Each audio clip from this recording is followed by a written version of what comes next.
Warga Dusun 1 Desa Ngulak 3 Sanga Desa Musi Banyuasin digemparkan penemuan jasad seorang pria terbungkus karung di area persawahan. Korban ditemukan dalam kondisi mengenaskan oleh warga yang tengah beraktivitas di sawah. Belakangan diketahui jasad tersebut adalah Ricky Marsiana, 39 tahun yang sebelumnya dilaporkan hilang setelah pergi dari rumah dengan sepeda motor. Setelah pencarian tak membuahkan hasil, keluarga melapor ke polisi. Bahwa sidik jari ini adalah milik dari korban RM, ya. Nah, yang memang bagian anggota keluarga yang saat itu sedang mencari korban tersebut.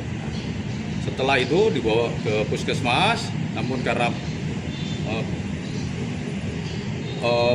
ditemukannya korban ini dalam keadaan meninggal tidak wajar, maka korban dibawa ke Rumah Sakit Bayangkara untuk dilakukan otopsi.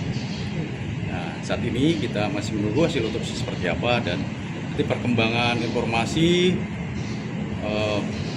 proses penyidikannya akan diinformasikan oleh Polres Moba lebih lanjut. Nah, saat ini Polres Moba sudah setelah melakukan olah TKP, sudah memeriksa saksi-saksi dan melakukan penyidikan lebih lanjut.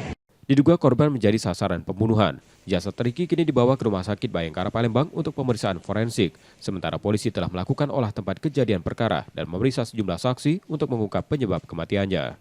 Reski Oktora, Kompas TV, Palembang, Sumatera Selatan.